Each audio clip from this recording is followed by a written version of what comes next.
Hi everybody. Don't forget that God loves you and God is always with you no matter what. Unfortunately, something tragic has happened. No, he's not dead, but the doctors give him 1 year or less. That doesn't mean that he can't succeed over a year. Anyways, I'm a little bit angry at my father because he smoked since he was 18 and now he's over the age of 60, and tragically he had esophagus cancer and it spread to 2 parts of his brain and 2 other parts of his body. So that means he has in 4 different places and 2 in his brain. He will never be the father that I know. So in a way, I have to process the fact that I have to re-know my father as he is now, because the cancer has changed his personality, where he used to speak a lot, now he doesn't. So, and the saddest part is, he's never going to see me get married. He's never going to see me possibly reach Boston. He's never going to see my first child. He's never going to meet my first husband. Because of his actions, I feel like we are now losing him, because he chose to smoke. And that's where I'm at right now.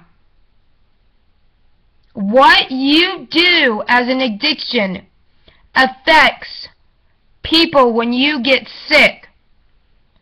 How do people with addiction not understand this? The effect that you put on somebody when you get sick because of your actions. And then again, I don't understand addiction because I've never been addicted to anything unless being addicted to God and workout. Then yes, I'm addicted to that. But that's where I'm at. The fact that I have to lose my father because of his actions. Whatever you do affects somebody if you're going through addiction. It doesn't just affect you. And even if you're not going through addiction, when you say something, it affects somebody. No matter what you do, it affects somebody else. Whether you haven't met that person or not, you affect somebody else. It might not be directly, but you affect somebody else's mother, father, somebody else's kid, and whatever you do, somebody else could copy you in the bad way. So whatever you say and do affects somebody. And it doesn't matter what my dad did in the past to me. That doesn't matter at this point. Because when somebody is going through a crisis or terminally ill, or I don't really know what you call cancer, really, you have to enjoy every moment with him. Because you can't go into the negatives and you can't change what he did. You can't change the fact if he hit you or emotionally abused you or molested you. You can't change that. And you're going to regret it if that's all you focus on. So create new memories with the person that's terminally ill. Go tell him about your life and forgive him. and just forgive them. And no matter what you're going through, rely on God. Is it the end of the world that my father's dying? Possibly. But is it the end of my life? No. And remember this. Whatever you're going through makes you stronger than him. Because you learn something about yourself through tragedy.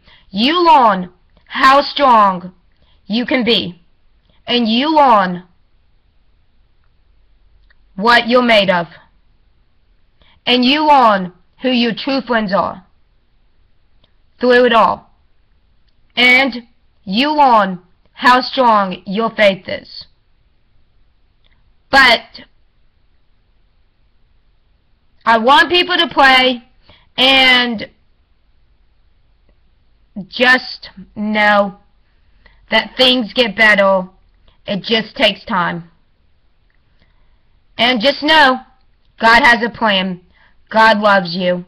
And in a way, when he does die, he's going to be seeing what I do in a different light. I won't see his reaction, but he'll be there. So, that's all I gotta say. Just remember, what you do affects somebody in your life. So cherish every moment you have with somebody. You never know when they're going to get cancer, or you never know when they're going to die. So don't focus on what they did in the past. Focus on who they are now. And grieve the person that you know that's now dead. But remember, there's a chance to redeem yourself and him for what he is now. I hope that makes sense. Bye.